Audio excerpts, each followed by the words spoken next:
السلام عليكم ورحمة الله وبركاته.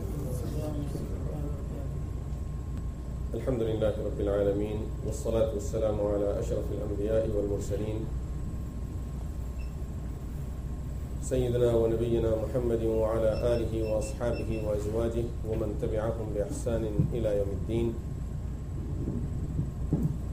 أما بعد فأعوذ بالله من الشيطان الرجيم. بسم الله الرحمن الرحيم. ولله على الناس حج البيت من استطاع إليه سبيلا ومن كفر فإن الله غني عن العالمين. صدق الله العظيم. At this time I don't want to go into, and it's not even my topic, to go into the benefits and the importance and the virtues of Hajj and those places, as in mashallah you heard certain things about Hajj and the importance of Hajj and about Makkah and Kaaba. I just like to explain the method of performing Hajj and Umrah, so that for those inshallah who are planning to go this year or inshallah in future, they know what to do and how to do it. First thing, before we start into the method of Hajj, quick reminders about preparation for Hajj. Number one, before we leave for Hajj, we should make sure that we purify our intention and make it only for the sake of Allah subhanahu wa ta'ala, that I'm going for Hajj to fulfill my obligation. I'm not looking for any other benefit out of this trip. Number two, we read in the hadith, Rasulullah sallallahu alayhi wa sallam said, a person who performs Hajj, Hajj al-Mabrur, a Hajj that is accepted by Allah subhanahu wa ta'ala, he would come back from Hajj free of sins just the way he was born, the day he was born. With this, we need to remember, through Hajj, all these sins would be forgiven, but huquq, which means rights, will not be forgiven. We have the rights of people on us. They cannot be forgiven. A person takes loan from people. Someone took $1 million as a loan from someone. Then he spends a few $1,000, goes perform Hajj, and he says all of that is forgiven now. I don't have to pay it back. So the rights of Allah and rights of people, both of them, they cannot be forgiven. For example, someone have missed the salah 2 years, 3 years. He has to make up for those prayers. Someone missed the fasting of a couple of years or a couple of days maybe in his life. He has to make up for those fasting. Just doing Hajj is not enough to take care of those fastings. Someone did not pay zakah of some years. Still he has to pay the zakah after Hajj. If he cannot afford it at this time, after Hajj he has to come back and pay the zakah that he has missed. So through Hajj, sin will be forgiven. What does it mean? That a person did not fast for some time, for some days or some months, and then he goes for Hajj. A change coming into his life and he realizes that that was wrong. So this person makes the intention of making up for those days that he have not fasted for. So the sin of missing the fast will be forgiven inshallah because of the Hajj, and now he has to make up for that fast. So the sin would be forgiven, but still you have to pay the things back. If it is the rights of people, you have to pay those people back. If it is the right of Allah subhanahu wa ta'ala, you have to pay Allah subhanahu wa ta'ala, which means fulfill your obligation. So huquq will not be forgiven. Sin will be forgiven. although this hadith has a lot of more benefits in it and explanation, as muhaddiseen have explained the different masail and rulings that they have driven from this hadith, but I just like to point out some important things. Time is limited, and inshallah still we have Shaykh Nazim after. So this is the second thing. Number 3, at the time of leaving for Hajj, we need to remind ourselves that with all the ease that we are trying to find and make and create for ourselves, still there will be hardships. Amazing. Rasulullah sallallahu alaihi wasallam, when he was approached by some of the women asking him, Ya Rasulullah, can we go for jihad? Rasulullah sallallahu alaihi wasallam said, Jihadukunna al-Hajj. Your jihad is Hajj. So he called it jihad. And really, with all different means of trying to make Hajj as simple and as easy as possible, still there will be ways where you will have difficulties, and every time they try to solve one thing, you will have difficulty at somewhere else. They try to make it so easy. At Mina, Arafat, still people will have difficulty at the airport. We try to solve that problem so that we don't have no problem at the airport. Believe me, you solve that one, something else comes up. Difficulties will be there and they will remain. So we have to keep in mind that we are going to a trip where we are, number 1, fulfilling our obligation towards Allah subhanahu wa ta'ala, fariḍah, one of the pillars of Islam. And number 2, throughout our life we had been claiming that I'm willing to sacrifice anything for the sake of Allah. I'm willing to do this, I'll do this, if a time comes I will do this. A person who is always being claiming to offer his life, his wealth and everything, he can't take even one push from his brother or sister. What happened to all of those claims? He has to stand for half an hour, he gets out of his mind. This is the person who was willing to give his life. He was not asked for his life. Now all you are asked, okay, just prove it by giving us 2 hours, 3 hours, 2 days, 3 days. And Hajj, just take whatever it comes. And now, right there we see, believe me, it may not be exaggeration to say more than half of the people, and I hope I'm wrong, more than half of the people, they lose their Hajj just because they cannot control their emotions.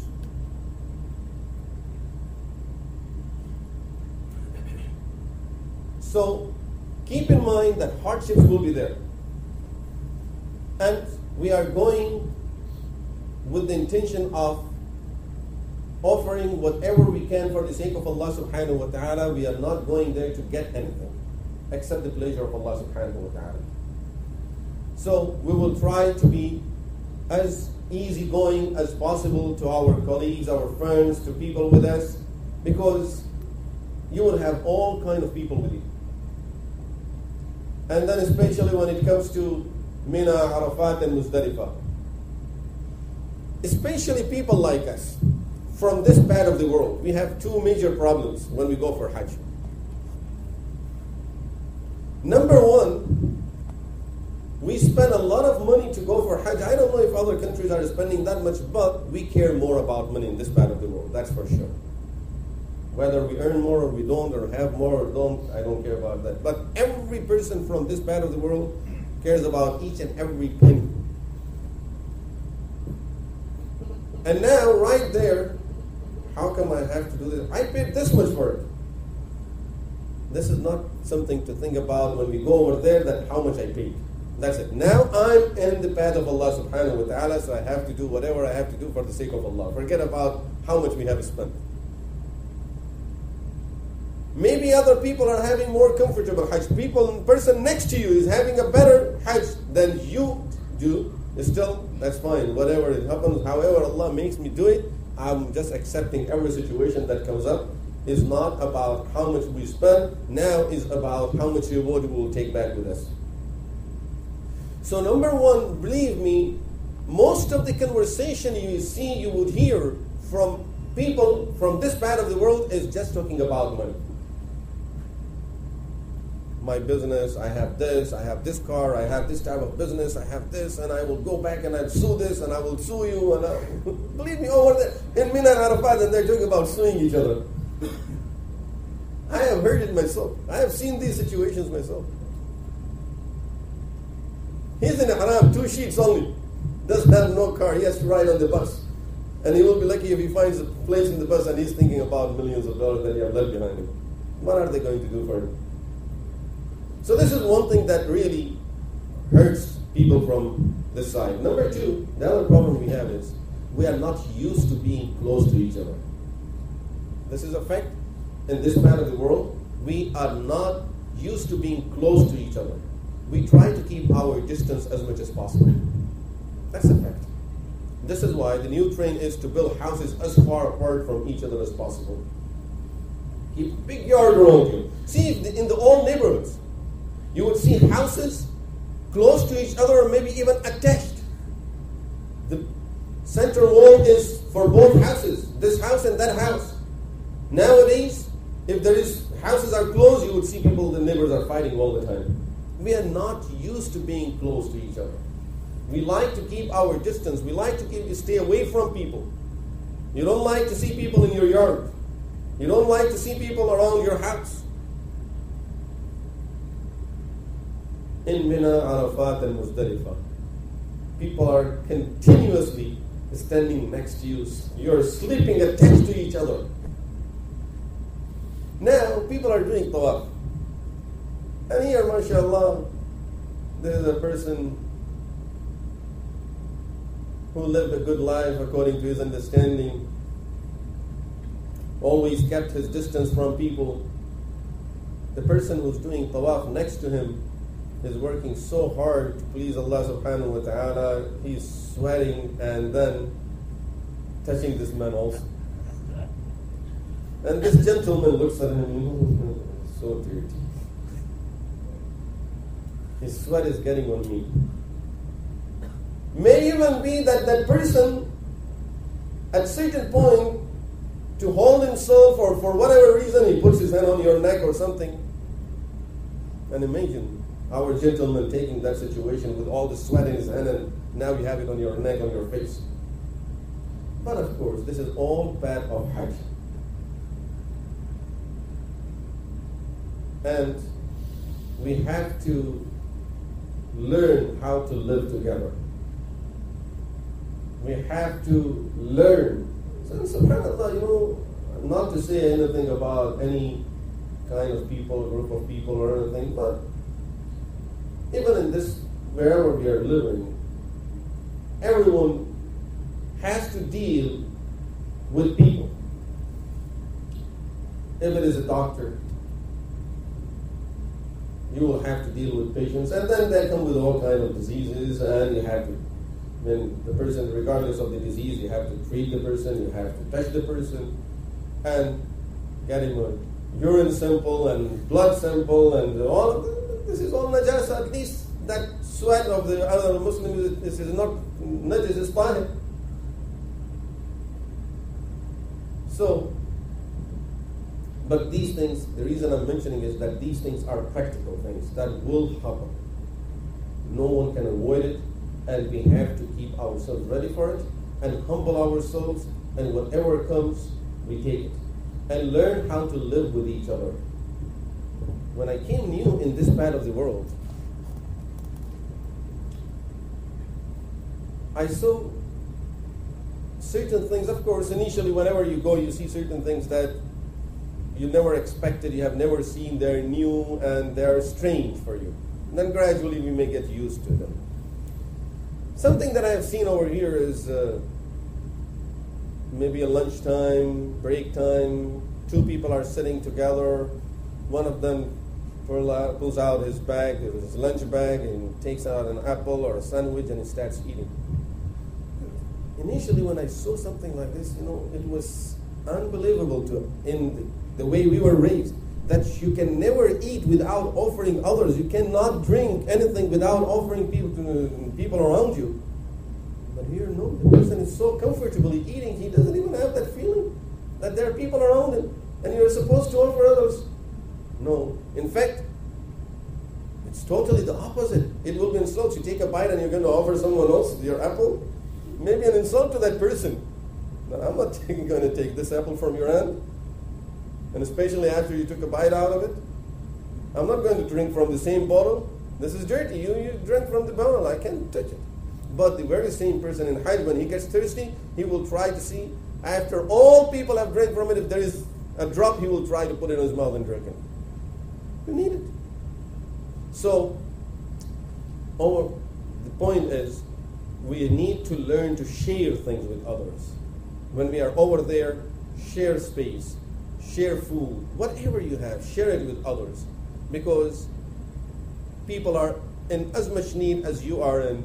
They are elderly people, they are sick people. We need to help them. This is all part of our Hajj. This is just few reminders that I wanted to mention. And inshallah, for those who are going for Hajj, we will talk in more detail about these things once we are on our way or over there, inshallah. Now going into the method of performing the Hajj. There is 3 types of Hajj. One is called Hajj Ifrad, the second is called Tamattu', and the third is called Qiran. Ifrad, Tamattu', and Qiran.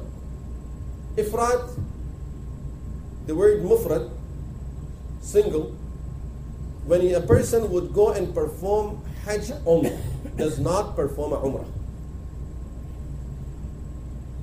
Or I should say, the person does not perform Umrah before Hajj. If a person would not perform Umrah before Hajj, that will be Hajj Ifrad. In Hajj al-Ifrad, you do not have to offer the sacrifice. It's better to still do it, but you don't have to offer the sacrifice.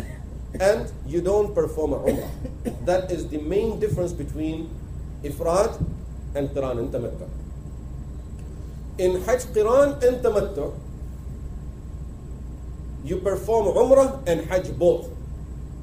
But the difference is, in Tamattu', you perform Umrah, then you come out of the Ihram, shave your head, come out of the Ihram, then you put on another Ihram for Hajj. This is Tamattu'. And Qiran means you put on the Ihram for Hajj and Umrah at once. So it's the same Ihram. You perform the Umrah, then you don't come out of Ihram. You stay in the status of Ihram until the 8th of Dhul Hijjah, and then you go for Hajj with the same Ihram, and you shave your head at the end of Hajj and Umrah both together. At that time, you would come out of Ihram. That is the main difference between Tamattu' and Qiran.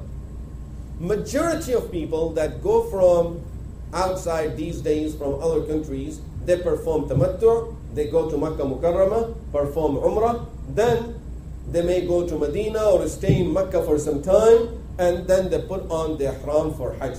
So first thing, let me explain the method of performing Umrah, because that will be the first step.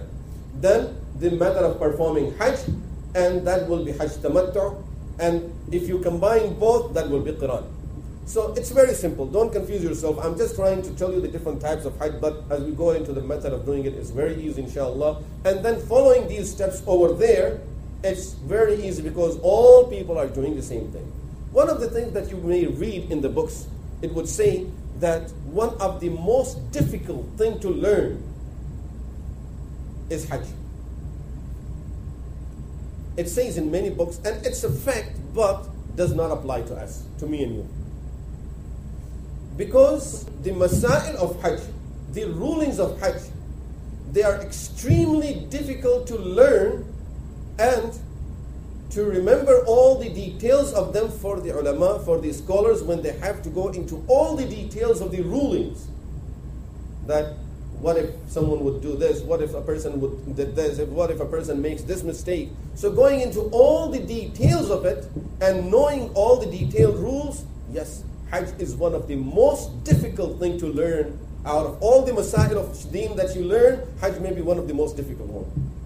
But when it comes to the simple method of performing Hajj, how to perform Hajj, that is very simple, and there is no difficulty in learning the method of just performing a simple Hajj. So this is why I said for me and you, the simple method, this is what we want to learn.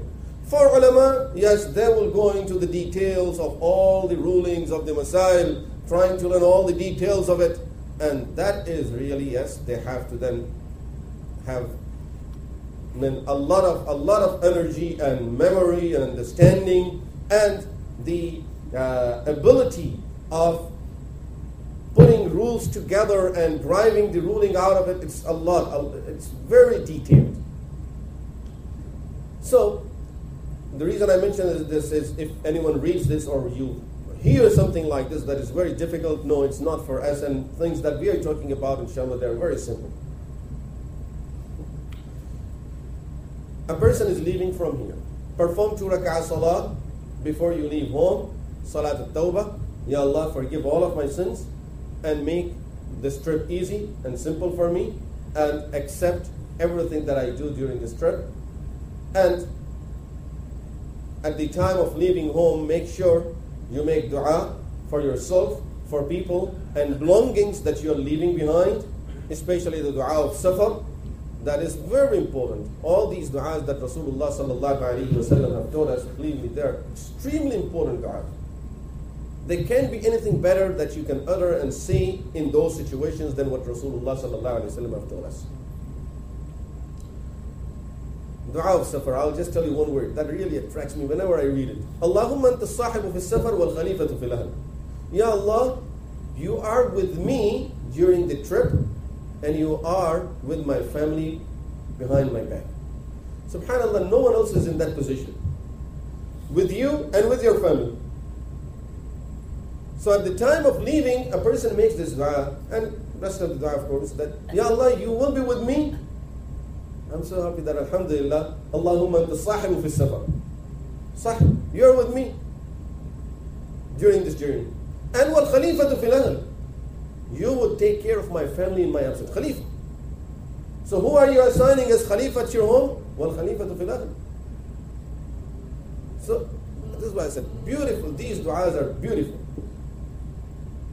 So recite the dua of safar, and especially if you have family members that you're leaving behind, that dua, أستودع الله دينكم وأماناتكم وخواتيم أعمالكم. A sahabiyya or a sahabi says, I recited this dua, that I put you and your deen, your iman, and every trust that you have, I'm entrusting that to Allah subhanahu wa ta'ala. It is a hadith from Imam Biography rahimahullah, who says that this hadith is hasan. That a sahabi went out on a journey and he recited this dua. When he came back, he found out that his wife has passed away. Before he left home, the wife was pregnant. Something came to his mind. Sahaba Ridwanullahi alayhim ajma'in, even their feelings were coming from up there. He opens the grave to find out that his child was sitting on the stomach of his mother and playing, and he takes his child out. The child was alive inside the grave. And he says, because I entrusted Allah subhanahu wa ta'ala with it. So I knew something would be there for me.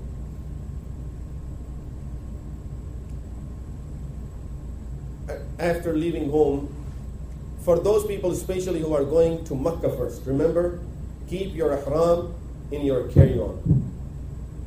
Keep your ihram in your carry-on, because you would need it before arriving Jeddah.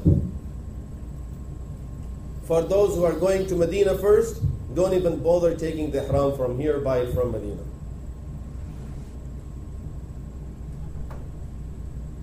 Now talking about people who will be going to Makkah Mukarramah.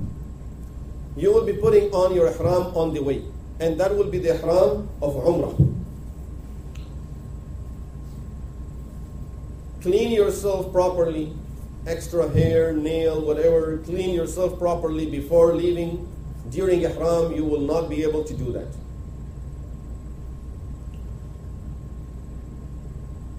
The method of putting on the ihram. The books will say, take a shower. Remember, that is sunnah, not fard or wajib. I'm not trying to put down the importance of sunnah, but the reason I'm telling you is because you may not, and most probably you will not have a chance of taking a shower at the airports or wherever you're putting the ihram on. So, take a shower, which is sunnah if you can. Make wudu, which is also sunnah if you can. Perform 2 rak'ah salah, which is sunnah. So, take a shower or make a wudu, perform 2 rak'ah salah. If you're able to do this, do it. If not, don't worry about it. Don't think you cannot put on the ihram. Now, you perform 2 rak'ah salah, which is sunnah, as I said, after salah. And if you are not able to do this, any of these things, then you start from this point. You put on the 2 sheets on you. For men, sisters, there is no restriction on the type of clothing as long as they are within the limits of Sharia. The restriction for sisters would be no perfumes, nothing that will have any fragrance to it. For brothers, it's good to have athar on your body and on the ihram before you put it on. Or say you put the ihram on, you wore these 2 sheets, and then you put athar on the sheets of the ihram, on this ihram. That is before you make the intention. Then perform 2 rak'ah salah, you put the ihram on, you perform 2 rak'ah salah, and now you make the intention that, Ya Allah, I'm making the intention of performing this umrah. Make it easy for me and accept this umrah. لبيك اللهم لبيك لبيك لا شريك لك لبيك إن الحمد والنعمة لك والملك لا شريك لك. Now you are in ihram. The most important part of ihram is intention and labbaik. For men, we have 2 sheets, which we normally call it ihram. In reality, from the Sharia point of view, that is not ihram. Those are the sheets that we wear during ihram. Although you can call it ihram, but the real ihram is not the 2 sheets. Say for example, at this time, at this moment, someone while sitting here with the regular clothing makes the intention, Ya Allah, I'm making intention to perform Umrah, make it easy for me, labbaik Allahumma labbaik. That person is in ihram right now. Now his obligation is quickly take out these clothing off and go and put on the regular sheets, so that you are not going against the rules of ihram.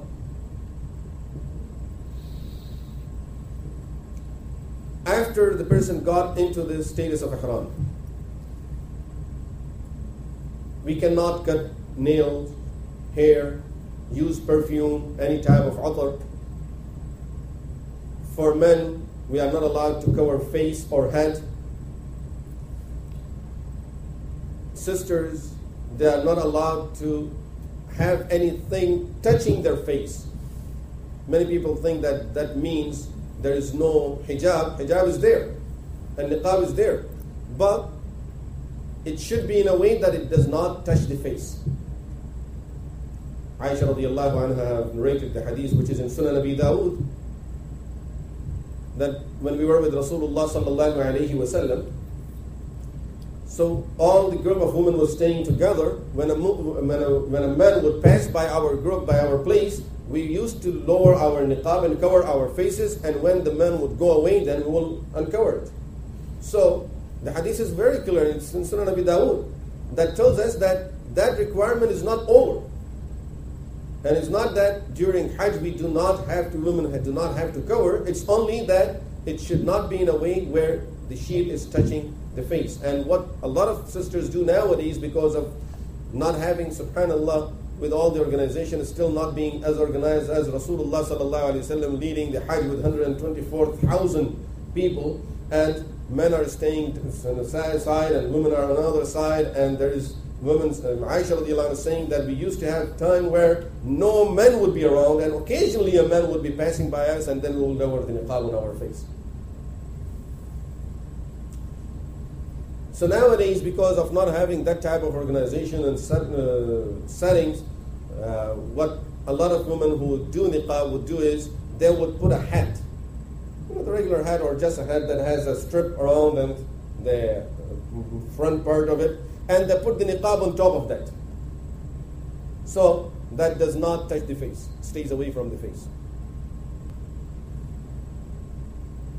Once the person is in the status of ihram, for men, we have to also make sure that we wear the type of slippers that will not cover the whole foot. The upper bone should not be covered. So anything up on the upper bone and anything behind it should not be covered. And the normal slippers that we normally use at the bathroom and maybe in the house, those are and slippers are known for that, for Hajj that people would use. One of the common mistake people make after being in ihram that goes against the rules of ihram is in the plane. Sometimes they give you napkins, wet napkins or wet towels. They have little fragrance into them. It's not allowed to use those because there is fragrance. And after eating food, unknowingly people just end up using it. Or when they get to Makkah Mukarramah, to their hotel, and they're very tired and hungry, we eat food, and after that you want to wash your hand, there is curry, there is all kind of things on masala on your hand, you add the fast food after 2 days. So the person quickly goes and he wants to wash his hands now, and there is a soap on the sink, you use it. And most of the time they have fragrance in it. So these are some certain things where we have to be very careful with. You arrive Makkah Mukarramah. Now you're ready to go to Haram. At the time of entering the Haram, recite the dua for entering the masajid. And then when you're walking towards the Kaaba, as soon as you see the Kaaba, that is the time of the acceptance of dua. That is the time of the acceptance of dua. So get on the side so that you're not blocking people's way and you're not blocking the walkway, and make dua. This is the time when dua is accepted. Make as many du'as as you want, and then after this, proceed towards the Kaaba. This is the time, from the time you have put your ihram on, the best ibadah for you now is labbaik. Keep on reciting labbaik Allahumma labbaik. This is the best. Then after that is recitation of Quran, adhkar, tasbihat, sending blessings on Prophet sallallahu alaihi wasallam. These are all very important ibadahs during ihram. You are proceeding towards Kaaba now. Tawaf would start from Hajar al-Aswad, the black stone. If you have read it in a book, it will say there is a black strip. Anyone read it? Black strip.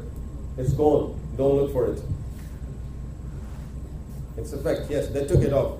So that thing is not there. So you just have to aim towards the black stone when you are ready.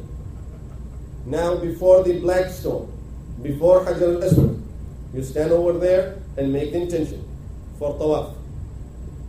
For men, it is sunnah to do what is called ittiba'.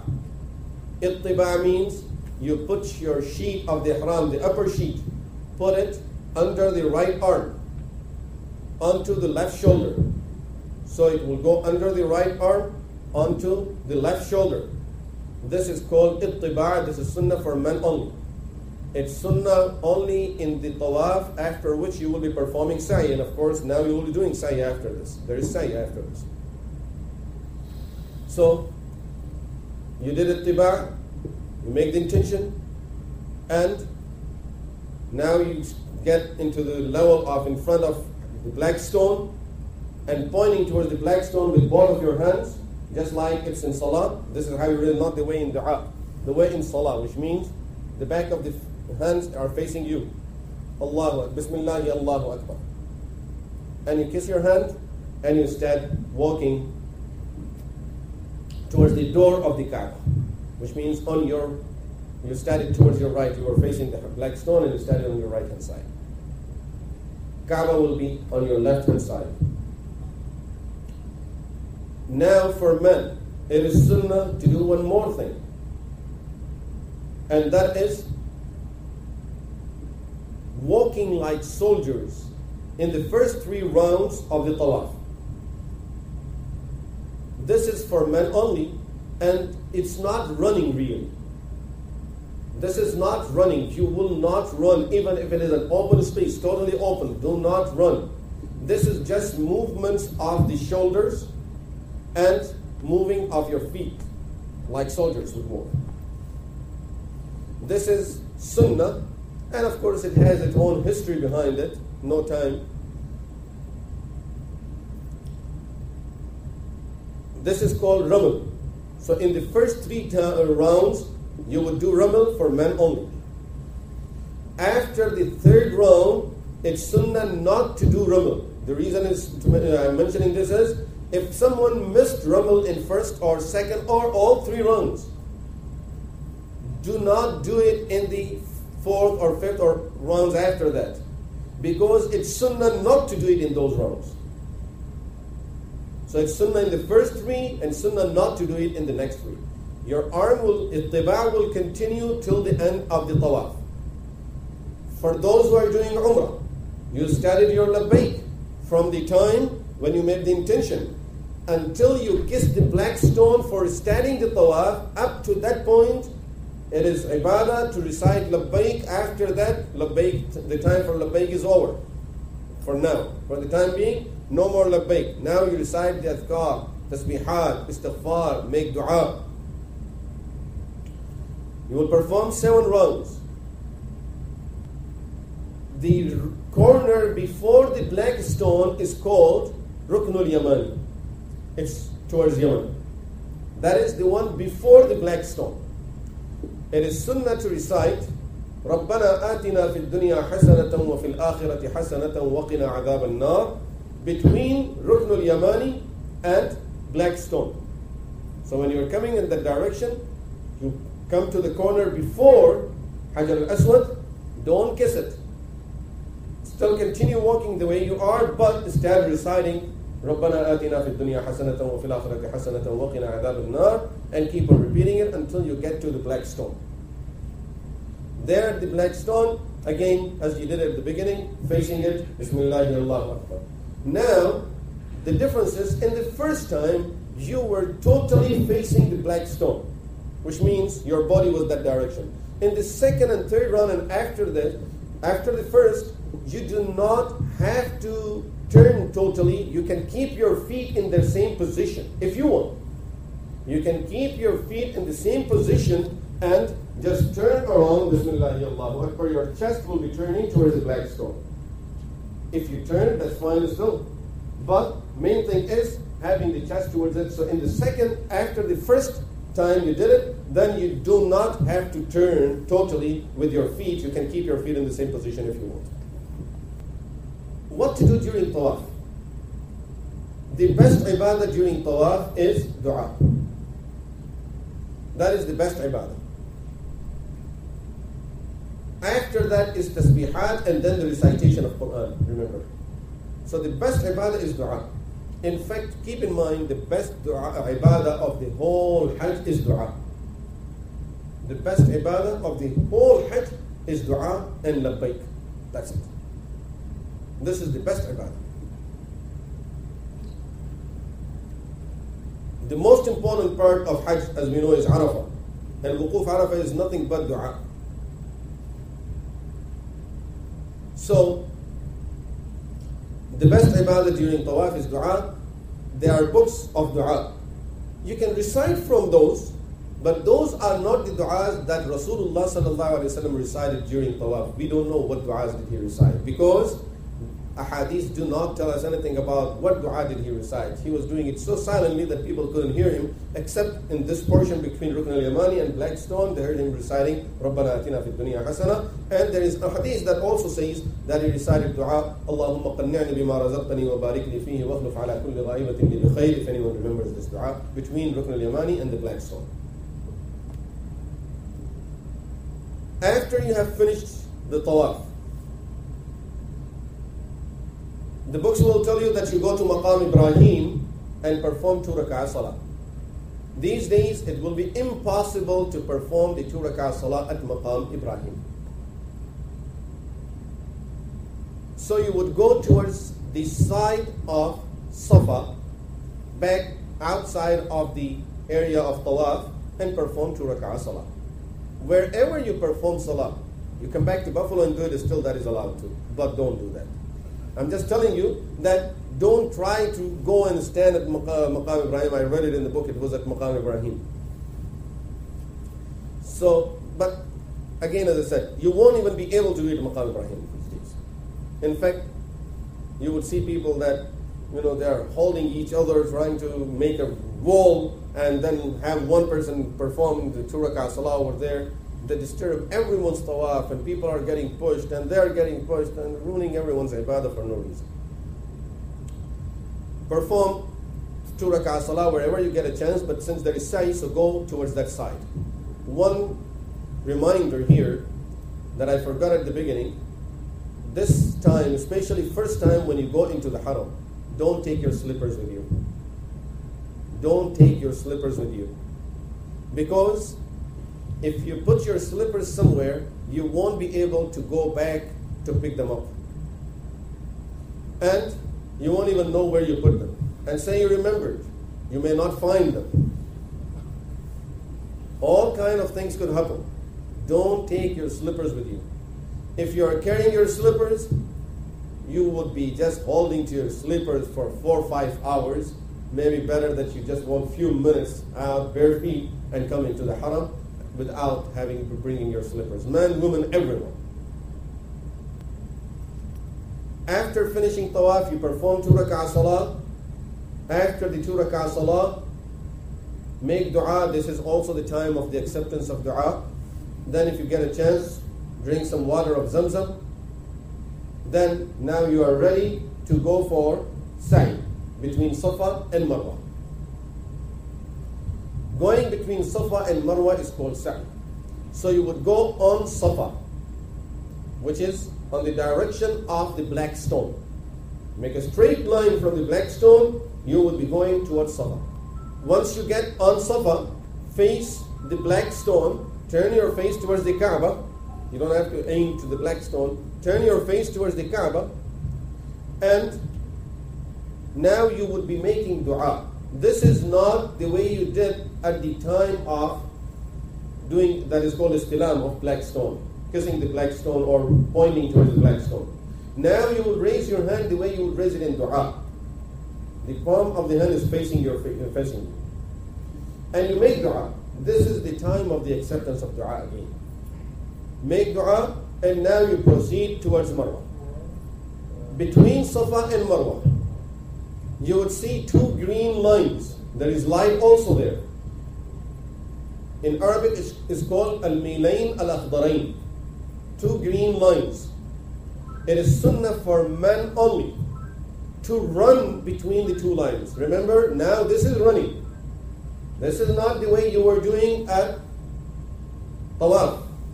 This is not like Ramil. This is sa'i. This is running between the 2 green lines. Provided there is room to run. If not, that's fine. During sa'i, the best ibadah is also to keep on doing dua. So now you go to Marwa. Once you are at Marwa, same way. You raise your hand the way you raise it in dua and keep on making dua over there. This is 1 round. You want to make 7 rounds, which means you started with at Safa, you will end your sa'i will end at Marwa. After sa'i, if it is possible, perform 2 rak'ah salah. It is mustahab. It's not sunnah, it's mustahab. After tawaf, 2 rak'ah salah are wajib. After sa'i is mustahab. If you're able to do it, do it. If not, don't worry about it. Most probably you won't be able to do it, because from Marwa going back into the section of the haram where you can perform salah, maybe another round of sa'i, and in fact even more difficult than that, because you have to come out of this crowd, get into the crowd where people are performing salah. So that may be difficult. Don't go that side again. Now you come out of this area. The thing you want to do now is cut the hair or shave your head. For women, they are required to cut 1 inch at the end.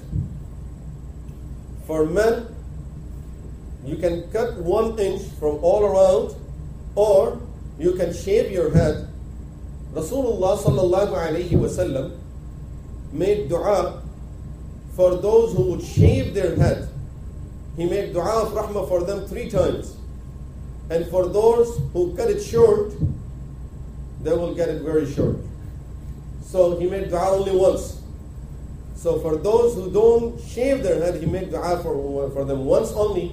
And for those, in fact, even the method of that is, when he saw some Sahaba, they cut their hair short and they did not shave their head.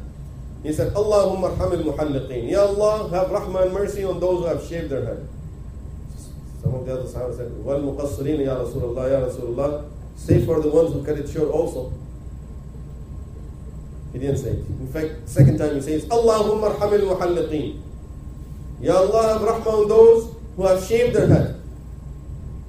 So Sahaba sitting around him, wal muqassirin ya Rasulullah. Even for the ones who cut their hair short, he said, he didn't say no. He just stayed quiet. Third time he says, Allahumma arhamil muhalliqeen. Ya Allah, have mercy on those who have shaved their head. So now the third time he said, wal muqassirin ya Rasulullah. Even for those who have cut their hair short, ya Rasulullah. So he said, okay, wal muqassirin.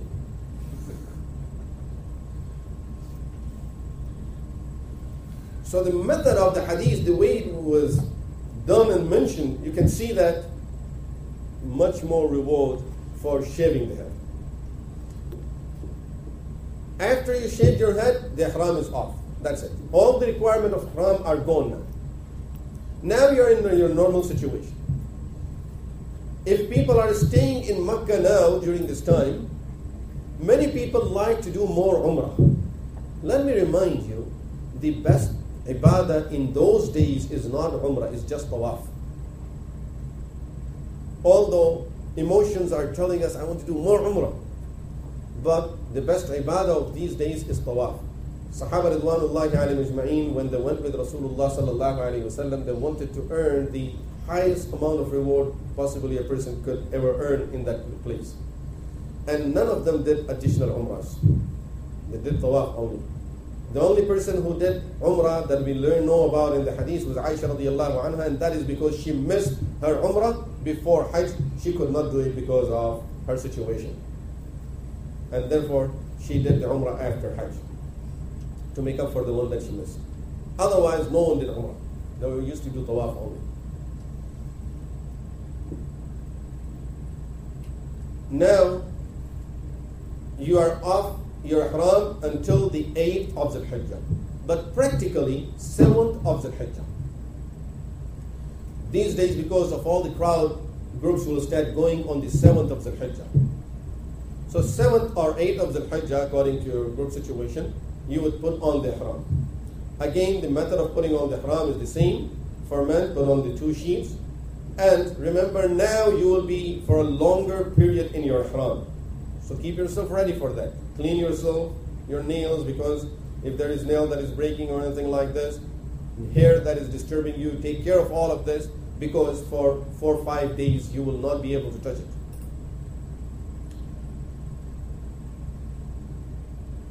The best place to put on the ihram is in the haram. So you put on your sheets in your room, then you go to the haram if possible, perform 2 rak'ah salah, and make the intention of Hajj. Ya Allah, I'm making the intention of performing Hajj.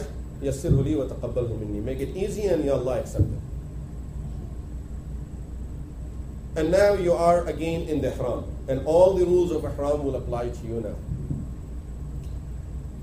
From Mecca we would go to Mina.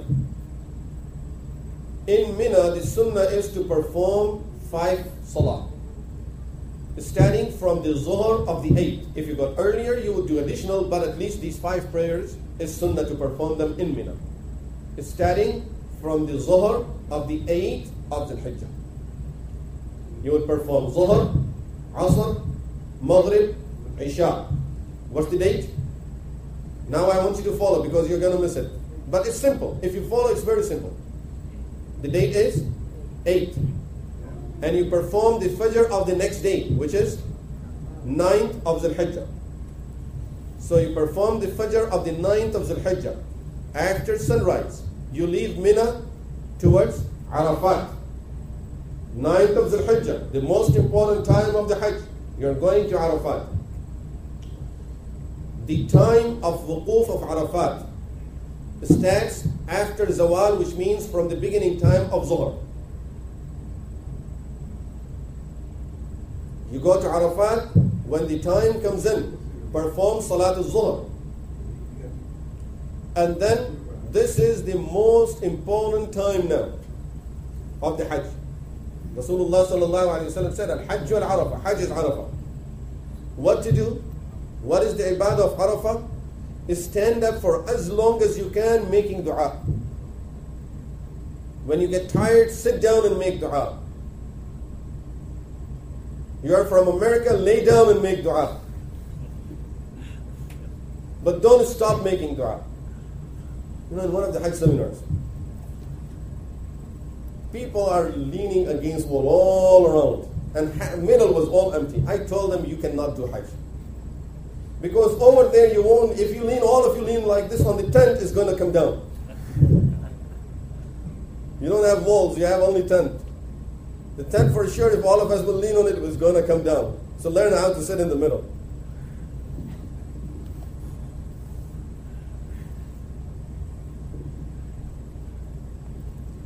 So, now, in Wuquf Arafah, you are doing dua. At the time of Asr, you would perform Asr, except if you go to the masjid, then they will combine Zuhr and Asr over there, and you do it with them, Zuhr and Asr, combine them at the beginning time. And continue with your dua until ghurub, sunset. Today is now 9th of Dhul Hijjah. At the time of sunset, you leave from Arafat to Muzdalifah without performing Salatul Maghrib. Leave from Arafat to Muzdalifah without performing Salatul Maghrib. You perform Salatul Maghrib in Muzdalifah. Combine Maghrib and Isha at the time of Isha. Even if you get there before the beginning time of Isha, don't do Maghrib yet. Wait until the time of Isha comes in. If you get stuck on the way and you think you will not make it to Muzdalifah until Fajr, then perform Maghrib and Isha wherever you are before the time of Fajr will get in. In Muzdalifah, there are no tents. It's parking lot. And we all will sleep in that parking lot. So keep your sleeping bag with you, keep some snacks with you, some water with you. There are bathrooms. There is bathroom facility and you can get water, wudu area. You can get water there. But as soon as you arrive there, everyone wants to use the bathroom. And you want to perform Maghrib and Isha. And the lines are extremely long. And you do not want to stand in that line before you do Maghrib and Isha. So keep a water bottle and learn how to do wudu with the small bottle of water. Really, it's something, as I told you, time. Otherwise, I would have told you a lot about this. We do not know how to do wudu according to the sunnah. And we are wasting so much water that in those days, people would, I think a group of people would take shower with the water that we make wudu with. And then the problem you have is in the haram when you break your wudu because you don't know how to make wudu with little water. So you have to go outside. If you make it inside, everything will be wet in the haram. But it's a practical thing that I'm telling you. If you really learn how to make wudu with little water. I remember, over there mostly is desert. And here when people go for outing, they go to a park. Over there when we used to go for outing, go where? Go out in the desert. Believe me, this is what our outing was. Go out in the desert where there is nothing. And you enjoy. So, with there, 2 to 3 people used to make wudu with this much water, with a small water bottle. 2 to 3 people would easily make wudu out of this. If you know how to do that, then inside the haram, if you happen to break your wudu, you can make wudu still inside the haram without having to leave and without making mess. But if you don't know that, don't even try it in the haram, because it will be haram then. Because you make a mess in the haram. It will be a sin. Oh, give them water, inshallah. Zamzam?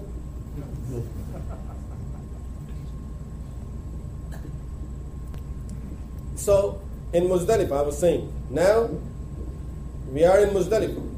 After ghurub of the 9th of Zulhijjah, you need your sleeping bag. These days it will be cold. So keep a shawl or something like this with you. Or a sleeping bag that really opens up and you can put it on you if it needed. If you are sitting and making dua, for example, you can keep it on you.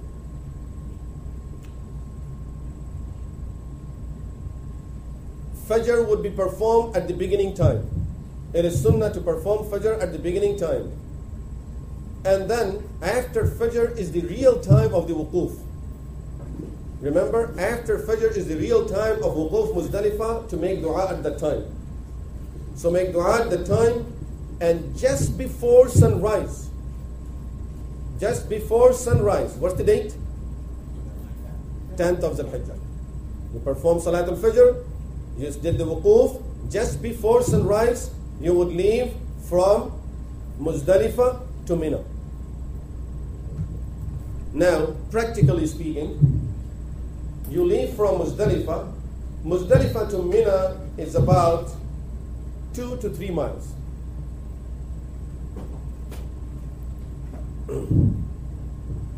If you go by buses, you would be lucky if you get there in 4 hours. It's a fact. Walking, depending on where you are in Mina, it would take you anywhere between 1 to 2 hours walking. Buses normally 5 to 6 hours. If they make it in less than that, you will be happy. You will be really lucky.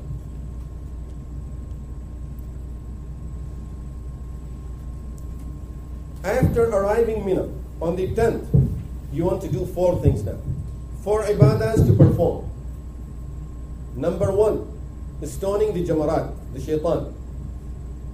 Number 2, sacrificing the animal. Number 3, shaving the head. Number 4, tawaf al-ziyarah. The 2 most important ibadah of Hajj are Arafat and tawaf al-ziyarah. Remember, these are the most important ibadah of Hajj, Arafat and tawaf al-ziyarah. So on the 10th you are performing 4 things, 4 ibadahs that you want to do. Rami is stoning the shaitan. Number 2, sacrificing the animal. Number 3, shaving the head. And number 4, tawaf al-ziyarah. These are the 4 things that we all will have to do on the 10th of Zulhijjah. When it comes to stoning the jamarat, shaitan, on the first day you would have to stone just one, the big one. And the method of stoning the jamarat, stoning the shaitan, is 7 pebbles, small stones, that you have collected from Muzdalifah. 7 of them that you have collected from Muzdalifah. You would be using those to stone the shaitan the first day. The method is, Bismillahi Allahu Akbar, and you stone the shaitan. You don't have to throw it too hard. And the way of doing it is that make sure there is a pillar. Now that pillar is just like a big wall. So there is a pillar there, and then there is wall around it like a fence, small fence, about 4 feet.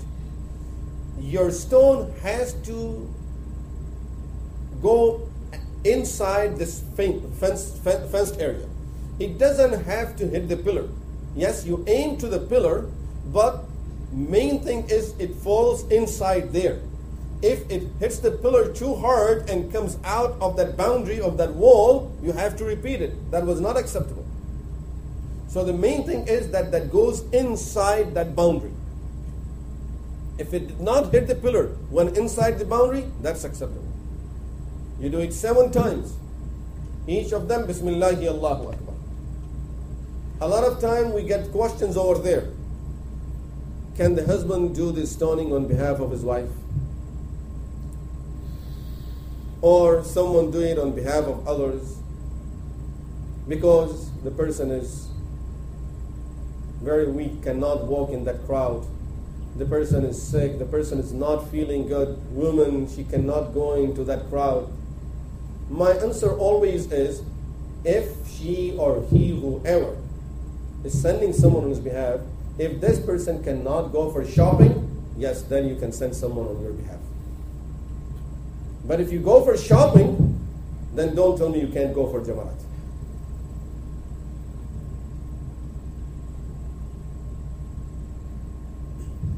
And I'm sure in this criteria you won't have anyone that would be able to send other people on their behalf. Everyone goes for shopping. In fact, before going for Hajj, more than we think about Tawaf and Umrah, we're thinking about what to bring from there. I need to buy this. The question is, do all of these 4 things have to be in order? The first 3 should be in order. The 4th doesn't have to be in any order. Tawaf al-Ziyarah doesn't have to be in any order, but the first 3 should be in this order, in the same order. After finishing these 4 things, now the person will stay in Mina. It's not good to go and stay in Makkah. Stay in Mina for 2 more days, 11th and the 12th of Dhul Hijjah. You will be doing Jamarat for all 3 of them now. For the next 2 days, you will be doing Jamarat for all 3 shaitan over there. And if a person would stay for the 13th of Dhul Hijjah, then you would do it on the 13th also. On the 10th of Dhul Hijjah, now quick review so that, because I don't want you to forget and I want to mention some additional rulings to this. On the 10th of Dhul Hijjah, we did Jamarat for the 1 shaitan only. 12th and 11 and 12. And if you stay there for the 13th and then for 13th also. You do Jamarat for all 3 shaitan. 7 pebbles each. Where did you get all of these many stones from? 71 stones. Where did you get them from? Yes. It is sunnah to get it from Muzdalifah, but remember, the sunnah of getting it from Muzdalifah is only for the first day. 7. Remaining, Rasulullah sallallahu alayhi wasallam got them from somewhere around there in Mina. We won't be able to find them in Mina. Keep in mind, you will not be able to find them in Mina.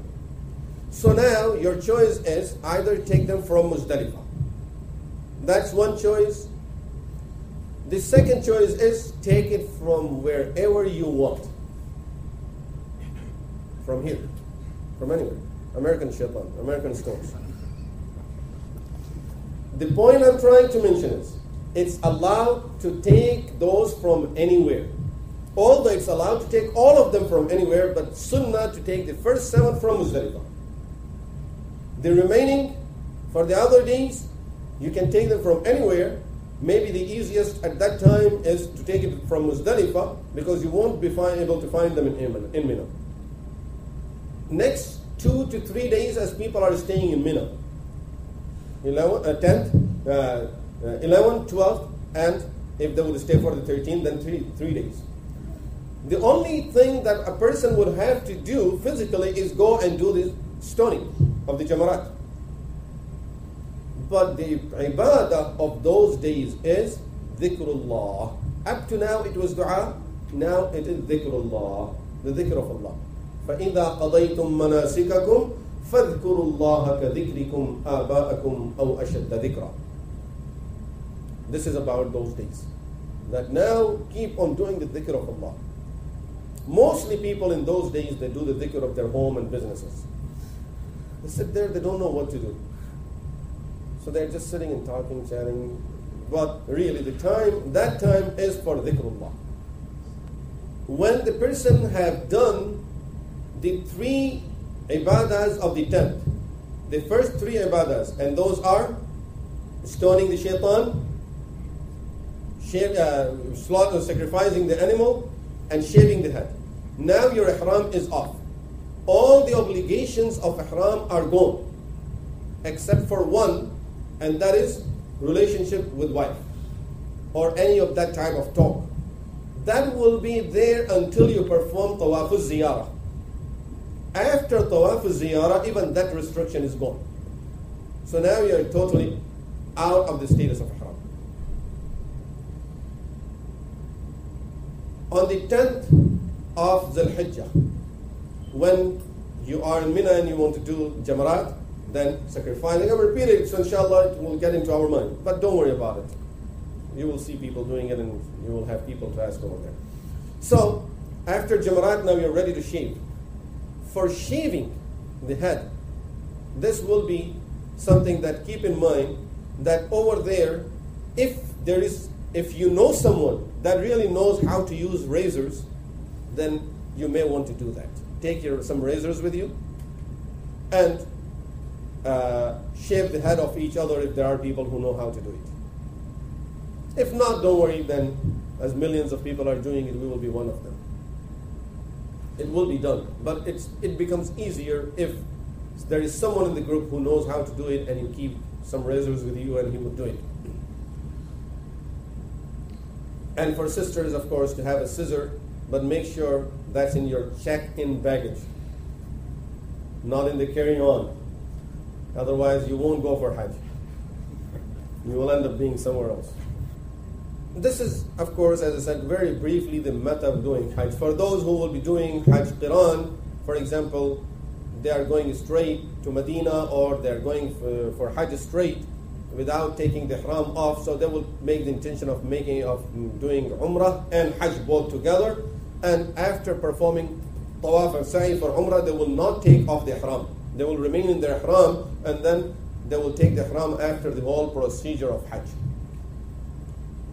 So this is, as I said, it's really simple, it's not difficult. It's a simple method of performing Hajj, starting from Makkah, going to Mina, 5 prayers in Mina, then going to Arafat, staying Arafat from Zuhr till Ghurub, then from at the time of Ghurub, without doing Maghrib, leaving Arafat, going to Muzdalifah, performing Maghrib and Isha over there. Then at the time of Fajr, you will do Fajr. Before sunrise, you would leave Arafat, Muzdalifah, go to Mina, do the 4 ibadahs in Mina, and now you stay in Mina for 2 more days or 3 more days, stoning the shaitan and doing dhikrullah.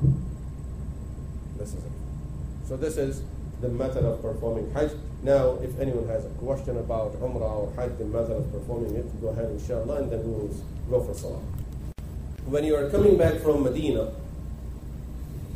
this is, subhanallah, a miracle. Where to put the ihram from? The answer is very simple, and you would see everyone doing it, but the thing that I'm really thinking about and that I don't know how much to mention is this miracle of Rasulullah sallallahu alaihi wasallam, that subhanallah, a person never studied geography, never traveled around the world to see how these boundaries are set and things like this, but he set the boundaries for Haram. Haram is not the masjid. Haram is the boundary of the city of Mecca. That whole area of Haram has the same ruling, whether you're inside the Haram or outside. So he set the boundaries of the Haram. Then he set boundaries that is called miqat. This is far. And he said all of those boundaries of miqat, if you are coming from any part of the world, you cannot cross that boundary without ihram.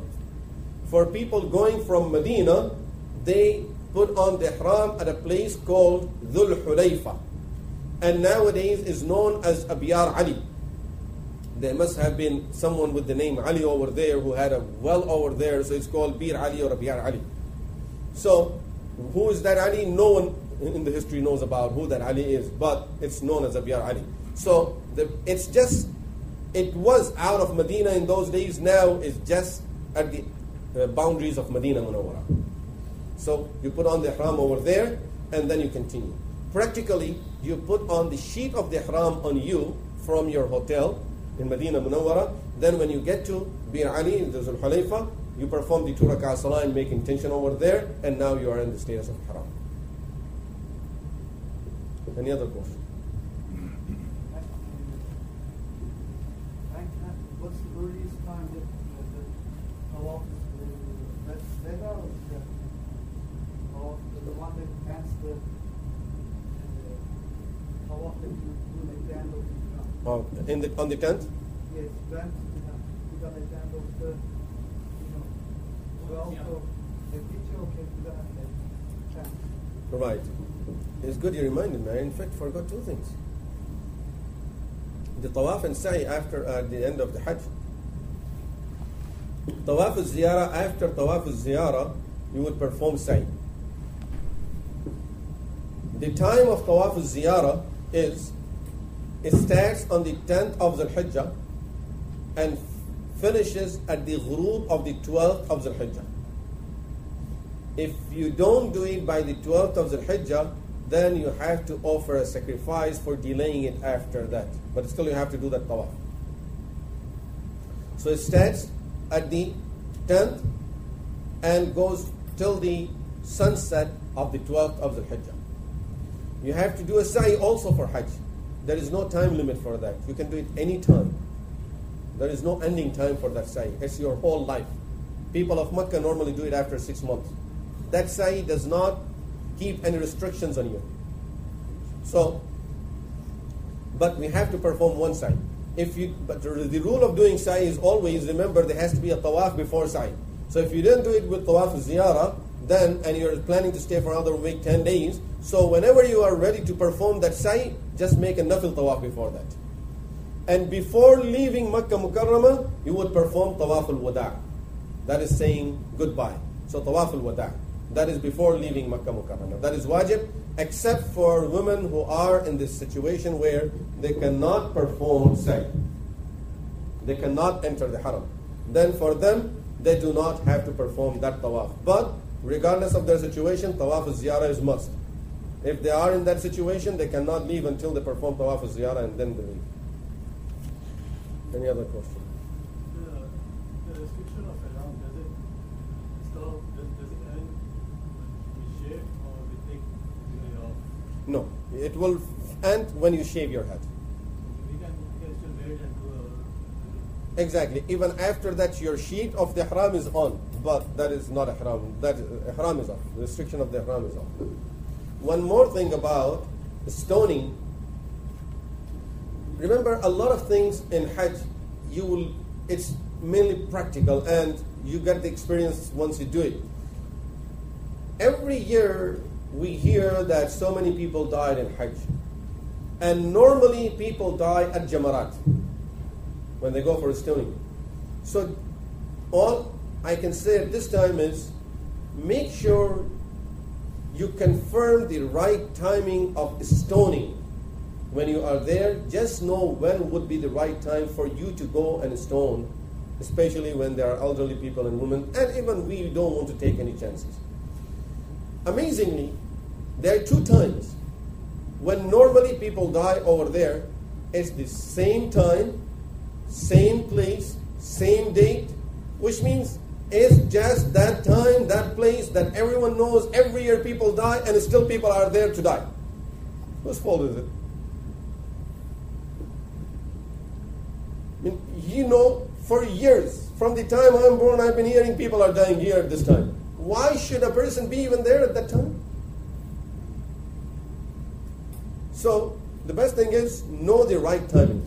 Alhamdulillah, we have people who did Hajj together, we did Hajj together, there were ladies with us.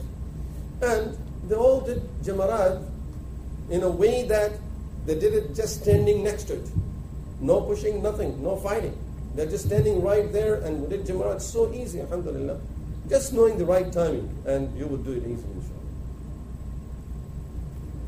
For women, it's like 7 times for Hajj. Sorry? For women, it's like 7. Mm-hmm. For Hajj, it's 1. Right. No, it's all 7 rounds. 7 rounds is 1 sa'i. So for Hajj you do 1 sa'i, for Umrah you do 1 sa'i. Each sa'i is 7 rounds. For age or medicine, you can't do all 7 without. If a person cannot Make the whole 7. cannot do all 7. If a person is not able to do all 7 rounds, then what would be the ruling? Now it depends. If this person is not able to walk, then of course he would do it on a wheelchair. And there is a place on the 2nd level for wheelchairs. Keep in mind, if anyone is going who needs a wheelchair, keep your wheelchair with you from here. Don't wait to buy it from there because you may not find it. So if a person needs a wheelchair, make sure that person keeps the wheelchair, takes the wheelchair with him from here. Do it sadaqah if you want over there because you have a lot of baggage on the way back. But if a person is able to walk and then he feels that may not be able to finish the tawaf, he can take some rest in between. So, few rounds, but it's always best not to take rest in less than 4 rounds. So do 4 and then you can take some rest and then you do the 5th, you can take some more rest, do the 6th, you can take more rest. So, but it's better not to break between the first 4 rounds. A question also that may come up at that time, a person doing tawaf and iqamah starts while you're in your tawaf. Wherever you are, just stop over there, perform the salah and then continue after the salah from wherever you are. If somebody has a wheelchair also, you have to have somebody who can help you push it. Right. If you take a wheelchair, then of course you need someone to drive the wheelchair. Except if you want to drive the chair by yourself and then sit on it later on. But yes, you need to have someone to drive the wheelchair. Unfortunately, many, as the general concept in our tradition nowadays, that Hajj, do the Hajj at the end of your life. But really do it as soon as you can, when you are young and strong. That is the time of doing Hajj, so that you can perform Hajj properly on your own, rather than people doing Hajj on the wheelchair.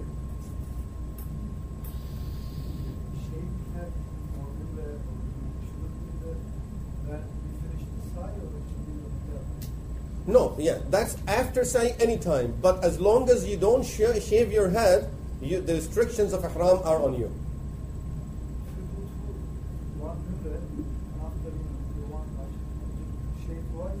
Right. As many umrah as a person would do, will have to shave that many times. And after umrah you do Hajj, then you have to shave again in Hajj.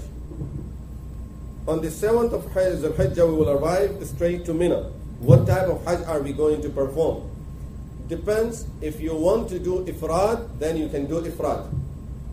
If you want to do qiran, then you can do qiran. So you have both the choices of ifrad and qiran. If you want to do qiran from Mina, you will have to come back to Makkah, perform umrah, and then go back and stay in Mina. So it's not that if you went to Mina, you cannot do qiran anymore. You can come back to Mina as long as you do the umrah before the 9th. So if a person is able to do umrah before the 9th, he can do Hajj qiran. So practically speaking, when people go to Makkah Mukarramah, from Medina they want to go straight to Mina. Still the bus will stop in Makkah. Maybe that you come out in Makkah and do your umrah and then later on go to Mina if there are people with you who know where to go in Mina, or the group is going to arrange for the transportation from Makkah to Mina. Otherwise, go to Mina. Now you know your place. And from there you come back to Makkah and perform your tawaf and sa'i and go back to Mina. Also, the one thing that when we stay in Mina, No, since we are travelers in Mina, so our prayers will be 2 rak'ahs, the traveler's prayer. No. Everyone is just sitting in the tent. Even the Jama'at will be done in the tent. So no one is going anywhere from there. So they do every prayer at its time. The sacrifice we do, we just pay for that. So is that something we do on just pay? Is that considered over here? No, then of course depending on who you're going with, they will inform you that we did it. So now you can go ahead and shave your head. And regarding the du'as, except Talabiyya and the dua between Rukn Yamani and Hajar Aswad, it could be in any language and whatever du'as. Right. Even between that place could be in your language, but yes, dua could be in any language. In fact, I tell people, more important than reciting the dua without understanding, it would be best that you do your own dua. And from your heart, whatever comes out of your heart, that is the thing that you want to do. And especially, a lot of people, since they're not used to making dua, this thing also becomes helpful for them, that think of some seven most important things that you want to make dua for. And each round, you make dua for one of those things. So, but yes, dua is in any language a person wants. The stones in Muzdalifah are easily available? Normally, yes. In Muzdalifah, you can normally find the stones. It's not that difficult to find them there. Maulana, because you have been so frequently there, can we ask some logistical questions? Not related to Ibadah directly. What sort of ihram we should take? What sort of luggage we should take? Okay, that may be helpful, inshallah. Let me very briefly explain that also. As far as the luggage, make sure your carry-on is not very big, because normally wherever we are in transit, if it is big, they will take it at the gate. You know that. Sometimes they take your bag from you at the gate. So if they take it at the gate from here, you are in real trouble because your ihram is gone. So the carry-on should not be too big. In your carry-on, keep ihram and keep one set of clothing if possible. And all the necessities of ihram. Also, one more thing before I forget, it just came to my mind. Scan your passport and the traveler's check, the check from the embassy. Make sure you scan those and keep a copy in your email. In case anything happens over there, you can always open the email and get the copy of your passport or a copy of the check. Number 2, the certificate for the shops. Make sure it's in your passport, because if you do not have it, wherever you stop in transit, they will not let you in the plane. That's for sure, remember. They will not let you in the plane if that certificate is not with you at that time. So that is very important. Another reminder, many people see when you receive the passport, they open the passport, oh, the embassy made a mistake. I'm so lucky that the embassy made a mistake. They did not take my check out. The check is still in your passport when you receive your passport. And it happened in the past from our own brothers here. Some people took the check out, they cashed it. They went up over there at the airport, they told them, where is the check? So remember, that check will be inside your passport. But it's not for you. It's for them to take it once you arrive over there. Now, for those who are going to Medina first, don't worry about taking ihram or slippers and these type of things. You can find these things over there. But one thing you may want to take with you from here is a belt with a pouch. That is very helpful. So take a belt with a pouch so that you can keep your important stuff in there. Number 2, don't carry travelers, or what they call it, traveler's check. There is some other checks also, I don't know, whatever, but don't carry those. Carry cash. And even in cash, you want to keep $100 bills. Yes, $100 bill, you can easily exchange it. And the newer the bill, the better price you would get. So iron them before you go.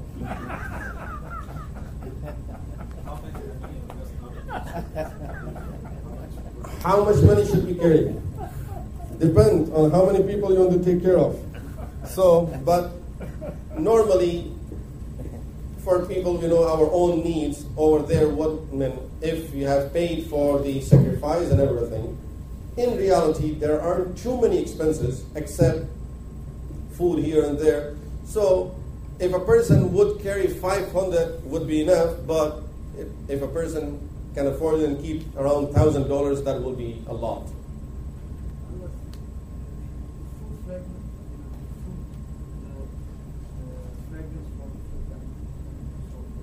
The fragrance from food is okay, as long as it's not an item that is meant to have fragrance.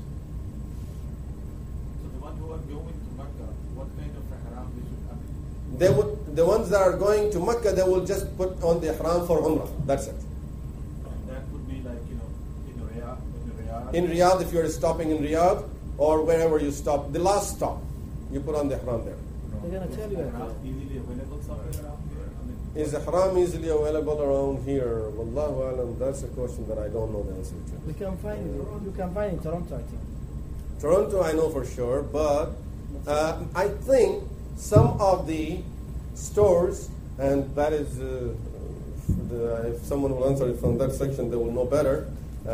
Some of the stores have big, round towels that you can buy. Like you can cut it on the size, just like a garment. You buy a garment, so you can buy towels.